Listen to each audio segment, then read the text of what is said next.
Hello जी, hello, good morning, नमस्कार, राम राम। आज है 17 जून 2021 और हम हैं दिल्ली में, मतलब मैं हूँ दिल्ली में। और दीप्ति की कहानी में, पूरी कहानी मैं आपको धीरे धीरे अभी बताऊंगा विस्तार से। 14 तारीख को हमने डिसाइड किया कि हम लगवाएंगे वैक्सीन, क्योंकि हमें 16 तारीख को पहुँचना था देहरादून। कौवे ज़्यादा बोल रहे हैं, है नहीं? डिस्टर्ब कर रहे हैं ना। एक घोंसला तो वो है कौवों का। यहाँ पे ना बिल्ली आती जाती रहती है, तो जब भी उन्हें बिल्ली दिखती है ना, कि सारे के सारे कौवे एकदम से अलर्ट मोड में आ जाते हैं। बिल्कुल बिल्कुल भारत पाकिस्तान वाला मामला हो जाता है। तो अभी मुझे ऐसा लग रहा है सीज फायर का उल्लंघन हो रहा है इनका कहीं ना कहीं। कारण ये था उत्तराखंड जाने का कि हमारे अमेजन पे किताबों के कुछ ऑर्डर थे और वो 1 महीने हो गए उनको। अब अमेजन 1 महीने से पुराने ऑर्डर रखता नहीं है, तो वो ऑर्डर कैंसिल हो जाते, हम पहुंच जाते ब्लैक लिस्ट में। फिर हम अमेजन के सामने हाथ जोड़ते रहते कि भाई भाई प्लीज़, लॉकडाउन हो गया था इसलिए हमने किताबें ना भेजी, भाई अमेजन रहम कर। वो पंगा पड़ जाता। इसलिए हमें 17 तारीख तक हर हाल में वो ऑर्डर निकाल देने थे। इसका मतलब कि हमें 16 तारीख तक विकास नगर पहुँच जाना था। अब थी 14 तारीख। 14 तारीख को हमने डिसाइड किया कि आज हम वैक्सीन लगवाएंगे, जिससे कि अगर बुखार उखार चढ़े तो 15 को चढ़ा जाए। अब भाई 13 की रात को मैंने स्लॉट बुक कर दिया अपना और दीप्ति दोनों का। फिर मैंने दीप्ति से बताया रात को कि देख भाई, मैंने जो है ना स्लॉट बुक कर दिया है वैक्सीनेशन का। अब उसको है सुई लगने का फोबिया उसको ज़बरदस्त। रोने लगी, वाह वाह वाह वाह, बड़ी मुश्किल से मनाने में आई भाई। रोना बंद, बिल्कुल झगड़े हो गए। मुझे नहीं करवाना, मुझे नहीं लगवानी, मुझे नहीं, मैं नहीं भाई साहब, बड़ी मुश्किल से संभाले में आई। मैंने फिर उसका स्लॉट कर दिया कैंसिल। मगर तू चुप हो जा भाई, चुप हो जा, मैं अपना ही अपना कर लेता हूँ। एक बार तो मेरा मन आया कि यार मैं अपना भी नहीं करता, क्या फ़र्क पड़ेगा भाई, हम दोनों जाते हैं। अगर मेरे सर्टिफिकेट की कहीं पे ज़रूरत पड़ेगी और दीप्ति का नहीं होगा, मेरे पास होगा, तो भी समस्या होगी। फिर मैंने सोचा चल यार करवा लेते हैं, एक तो वैक्सीनेटेड रहेगा, दूसरा नहीं रहेगा, तो 50-50 हो जाएगा मामला। तो फिर दीप्ति को ठंडक पड़ी, दीप्ति को अच्छा लगा, वो मस्त होकर सो गई।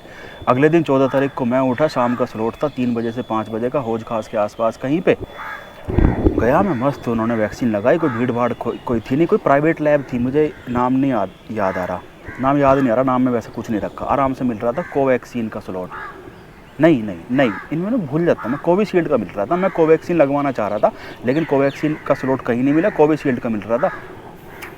780 रुपये पे करे उन्होंने। खटाक से सुई ठोक के यार घर भेज दिया उनको, जी जाओ, बुखार उखार चढ़ भी सकता है, नहीं भी चढ़ सकता है। भाई मैं 4 बजे घर आ गया, कोई बुखार ना चढ़ा। 6 बज गए जी, 8 बज गए, बुखार ना चढ़ के दे। अब मुझे अपनी बॉडी का पता है कि भाई अगर इसमें कोई भी एक्सटर्नल वायरस जाएगा, वायरस तो एक्सटर्नली होते हैं वैसे सारे, कि अगर इसमें कोई भी वायरस जाएगा तो मुझे चढ़ेगा बुखार। मुझे अपनी बॉडी का पता है। सबकी बॉडी रिएक्शन सब अलग अलग होते हैं। मैं ये नहीं कह रहा कि सबको बुखार चढ़ना चाहिए, लेकिन मुझे बुखार चढ़ना चाहिए। अब भाई बुखार ना चढ़ा, रात के 10 बज गए। मैं परेशान हो गया कि यार बुखार क्यों नहीं चढ़ा। उन्होंने वो पानी का तो टिक्का नहीं लगा दिया। यहाँ आके दीप्ति देख रही, दिखा कौन सी बाह में लगा। मैं कहा यहाँ लगा है, यहाँ पे कोई निशान कुछ भी ना। कि नहीं, तो झूठ बोल रहा है, वैक्सीन लगवा के नहीं आया। फिर मैं कहा यार मैं तो वैक्सीन लगवा के आया हूँ, दर्द ना हो रहा, कुछ भी ना हो रहा, कुछ ना, कि बुखार भी नहीं चढ़ा।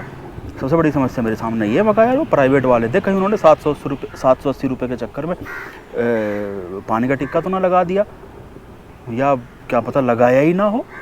भाई सो गया मैं, 12 बजे सो गया। फिर भाई रात को 2 बजे मुझे लगी गर्मी सी, आँख खुल गई, देखा कि हल्का हल्का बुखार चढ़ रहा है। मज़ा आ गया, मतलब सुनते ही ना एकदम मज़ा सा आ गया, बुखार चढ़ रहा है। 2:30 बजे तो भाई साहब बॉडी उबलने लगी, इतना तेज़ बुखार चढ़ गया। मज़ा आ गया, मैं कंबल वो एक चादर सी ओढ़ के मैं सो गया। मस्त मज़ा आया। पैर के तलवे दिख रहे हैं ना, हाँ, पैर के तलवे भाई साहब आग फेंकने लगे। अब भाई सुबह 4 बजे तक तो ज़बरदस्त बुखार, 6 बजे तक बुखार कुछ ढीला होने लगा। पूरी रात नींद आई नहीं। सुबह दीप्ति उठी, नको क्या हाल है, मका हाल वाल कुछ ना है, बुखार चढ़ रहा है। वो परेशान होगी, वो बुखार चढ़ रहा है। अरे मका तू छोड़ यार, यहाँ पे मज़े आ गए, मैं कल से परेशान था, बुखार नहीं चढ़ रहा। तो इस तरह से फिर भाई बुखार चढ़ा और 15 तारीख को पूरे दिन बुखार रहा, केवल बुखार। कोई नाक नहीं भाई, कोई खांसी जुकाम कुछ नहीं, केवल बुखार। मुंह में जो थी लार वगैरह बननी कम सी हो गई थी, तो इस वजह से खाना भी अच्छा नहीं लग रहा था, पच भी नहीं रहा था। मतलब रोटी वगैरह अच्छी नहीं लग रही थी, तो मैंने कुछ मैंगो शेक वगैरह, कुछ बनाना शेक वगैरह खा खू के इस तरह से काम चलाया। एक उसने दीप्ति ने दाल मुरादाबादी बना ली, उससे खा खू के काम चलाया। चाय चूई हो जाती थी, दूध, एक अलग ही तरह का बुखार था। अच्छा एक चीज़ और है, यहाँ पे फिर होने लगा दर्द, जैसे बुखार चढ़ा यहाँ पे दर्द होने लगा, यहाँ से लेकर यहाँ तक। तो कई बार तो ऐसा लगता है जैसे मतलब इस करवट ना लेटना ही मुश्किल हो गया। सारा लाल चिट्टियाँ हैं यहाँ पे, काट खाया। ये घूम रही, ये घूम रही।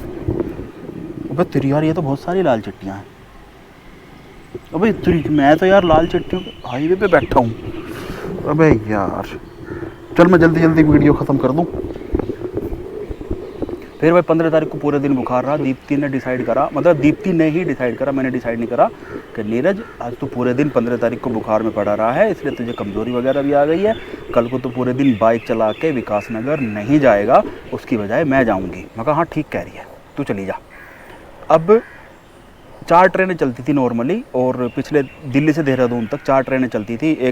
2 ट्रेनें रात की होती थी, एक नंदा देवी, एक मसूरी एक्सप्रेस, 2 ट्रेनें दिन की होती थी, एक शताब्दी, एक जनशताब्दी।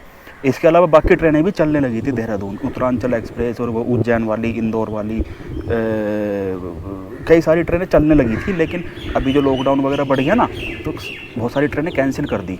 देखा मैंने, मसूरी एक्सप्रेस कैंसिल है, शताब्दी कैंसिल है, केवल जनशताब्दी चल रही है और नंदा देवी चल रही है। नंदा देवी का चक्कर यह है कि इसमें पूरी ये AC ट्रेन होती है और इसका महंगा टिकट होता है। जनशताब्दी का चक्कर यह है कि रात को 9 साढ़े 9 बजे देहरादून पहुंचती है, वहाँ से फिर विकास नगर के लिए बस नहीं मिलती, तो हमें दोनों ही ट्रेनें सूट नहीं कर रही थी। फिर आखिरकार मैंने नंदा देवी में दीप्ति का कर दिया टिकट। वेटिंग टिकट था, रात को 12 बजे, पौने 12 बजे निजामुद्दीन से चलती है, 9 बजे टिकट हो गया कन्फर्म, दीप्ति चली गई। 16 तारीख यानी कल वो दीप्ति वहाँ पहुँची विकास नगर, वहाँ जाके उसने साफ़ सफाई करी, किताबों की पैकिंग करी। मैंने सारे एड्रेस उसको व्हाट्सएप कर दिए थे।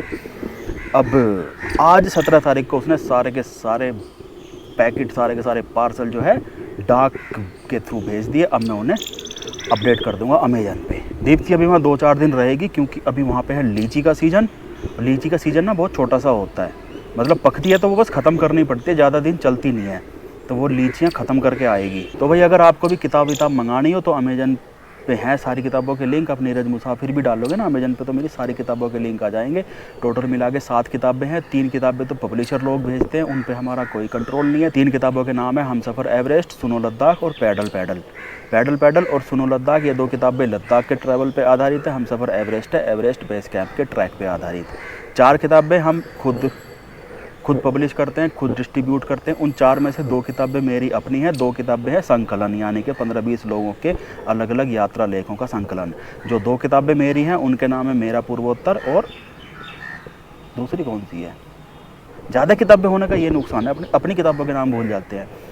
एक है मेरा पूर्वोत्तर और एक है अंधे के पहाड़। मेरा पूर्वोत्तर में पूर्वोत्तर की मोटरसाइकिल यात्रा का वर्णन है, और अंधे के पहाड़ में उत्तराखंड के 14-15 ट्रैक का वर्णन है, जिनमें से पिंडारी ग्लेशियर है, रूपकुंड है, गंगोत्री तपोवन है, पवाली कंठा है, वगैरह वगैरह है, वगैरह वगैरह। 15-20 ट्रैक है उत्तराखंड के, मस्त मज़ा आएगा।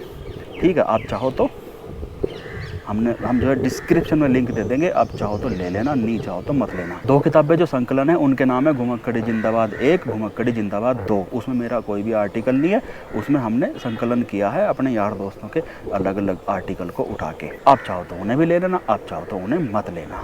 आप भी अगर वैक्सीन लगवाओ तो भाई लगवा लेना, बुखार चढ़ भी सकता है, बुखार नहीं भी चढ़ सकता है, बट मुझे तो अपनी बॉडी का पता था कि बुखार चढ़ेगा, एंड चढ़ गया। तो अभी मैं 22-23 तारीख तक यहीं पे रहूँगा, दीप्ति आ जाएगी तब तक। फिर या तो मैं और दीप्ति जाएंगे या फिर मैं और हर्षित जाएंगे हिमाचल। अच्छा हाँ, दीप्ति के उत्तराखंड पहुँचने की कहानी और बताऊँ। आपको पता ही है कि हम जो है ना टेस्टिंग वेस्टिंग तो करवाते नहीं है हॉस्पिटल जाके। कोई रास्ते में अगर पकड़ के हमारी टेस्टिंग कर दे फ्री में तो अलग बात है, नहीं तो हम अपनी मर्ज़ी से नहीं करवाते। उत्तराखंड में RT-PCR टेस्ट होना ज़रूरी है। उत्तराखंड चाहे उत्तराखंड का निवासी हो, चाहे कोई टूरिस्ट हो, कोई भी हो, उत्तराखंड जाएगा तो ज़रूरी है। अब दीप्ति का रिजर्वेशन हो गया ट्रेन में। अब ट्रेन में रिजर्वेशन हो गया, ट्रेन पहुंचेगी देहरादून यानी कि उत्तराखंड के अंदर। अब वापस तो भेज नहीं सकते, वापस क्या कह के भेजेंगे कि जी तुम वापस जाओ, स्टेशन से बाहर कर देंगे। कर दो जी स्टेशन से बाहर, यही तो हम चाह रहे हैं, स्टेशन से बाहर निकल जाएं। तो ऐसे ही हुआ, RT-PCR नहीं करवाया, ऑनलाइन रजिस्ट्रेशन कर दिया। रजिस्ट्रेशन का लिंक अबे यार देखो, लिंक मैं दूंगा नहीं, भूल जाऊंगा, मुझे पक्का अपने पे भरोसा है। लिंक डिस्क्रिप्शन में रजिस्ट्रेशन का नहीं दूंगा, भूल जाऊंगा। गूगल में आप सर्च कर लेना उत्तराखंड ई पास, हिमाचल जाना हो तो हिमाचल ई पास। इसका क्या प्रोसीजर है, कैसे कैसे कौन कौन से कॉलम कैसे कैसे भरे जाते हैं, वो हम अगली वीडियो में बताएंगे। अगली वीडियो का हमें सब्जेक्ट मिल गया। हाँ, तो वो दीप्ति का हमने रजिस्ट्रेशन कर दिया था, पहुंच गई दीप्ति, उससे पूछा गया वहाँ पे स्टेशन पे कि जी वो दिखाओ RT-PCR। इसने कहा RT-PCR नहीं है, कि तो जी चेक कराओ अपना। वहीं पे फ्री में चेक करने वाले थे, फ्री में उसका नाक से मटेरियल लिया और उसका फ्री में। RT-PCR की रिपोर्ट ना 3-4 दिन बाद आती है। अगर पॉजिटिव है तो SMS आ जाएगा कि जी तुम पॉजिटिव मिल गए हो, वो हो जाओ, आइसोलेट हो जाओ वगैरह वगैरह। और अगर पॉजिटिव नहीं है, निगेटिव है, तो फिर कोई SMS ना आता है, कोई ना पूछता है। पॉजिटिव आएगी दीप्ति? नहीं आएगी। और जब तक पॉजिटिव आएगी तब तक हमारा काम हो जाएगा, किताब भी जा चुकी है, आइसोलेट होना होगा, हो जाएगी। आज के टाइम में यह कोई बड़ी बात थोड़ी है, सब हो रहे हैं। आज जैसे मैंने वैक्सीन लगवा ली, अगर मेरा कुछ कोई RT-PCR या फिर कोई भी टेस्ट कराए तो मैं पॉजिटिव मिलूँगा। बॉडी में एंटीबॉडी भी बनी हुई है, कोरोना भी है भाई, वैक्सीन लगवाई तो कोरोना तो है ही, पॉजिटिव निकलूँगा मैं। तो चलो ठीक है भाई, अगली वीडियो का इंतज़ार करना। और अगर चैनल सब्सक्राइब नहीं किया हो तो ज़रूरी नहीं है, वीडियो लाइक नहीं करी हो तो भी लाइक करनी ज़रूरी है। कोई बात आपके मन में आए तो कमेंट कर सकते हो। Bye bye, Ram Ram.